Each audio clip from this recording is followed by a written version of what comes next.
din po yan. Kahit yung pagbiak ng kalye, nakitang-kita ng dalawang mata ko, kahit pagbagsak ng pinakamalaking poste dyan, kahit pati gusali niya.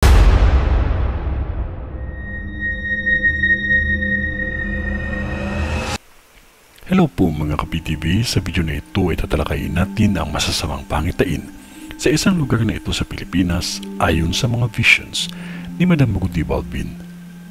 Pero kung ikaw ay hindi pa nakasubscribe sa aking channel, baka naman.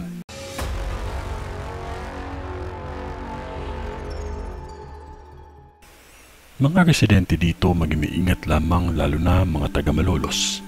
Isang malaking aksidente ito, sumalpok itong sasakyan at may malaki pang sasakyan.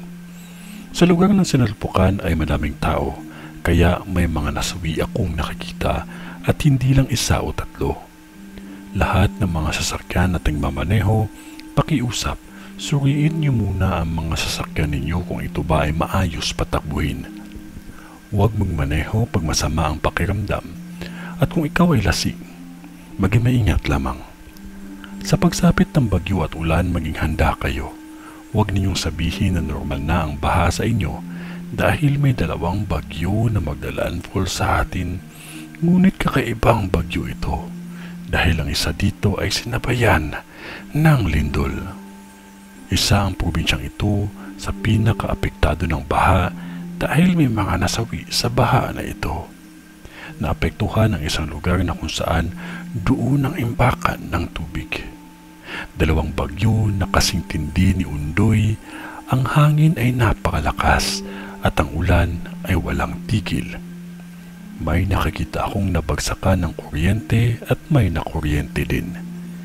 Isang baha na mas matindi pa sa nakaraan. Nakakalungkot dahil isang bagyo na kung saan may kasabay na lindol.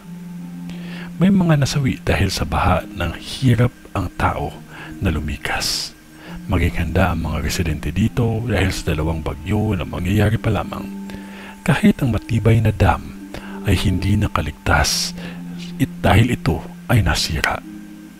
Ingatan ninyo ang mga anak ninyo kahit sino pa man dahil may nakakita akong biktima ng krimen na panghahalay. Maingat at huwag basta magtiwala kahit kanino. May nakikita akong dalawang factory o pagawaan ng mga probinsya o pagawaan sa probinsyang ito ang masusunog. Natupok itong dalawang factory na ito. Mag-maingat lamang sa lahat ng bagay na magiging sanhi ng sunog. Mag-maingat ang mga may bahay o negosyo na kung saan hindi kalayuan sa simbahan. May bakery din akong nakikita at pawn shop dahil may sunog po na mangyayari dyan. At malaking sunog po ito. Malaking halaga ang nawala dahil sa sunog na ito. Nasa sa inyo po kung paniniwalaan nyo ang ipinakita ng Diyos sa akin. Ang mahalaga ay mag-maingat ang lahat at huwag kalimutan ang manalangin palagi. Ito ay ang bisyon ni Madam sa Bulacan. Sa ngalan ng Diyos Ama, ng Diyos Anak, at ng Diyos Espiritu Santo. Amen.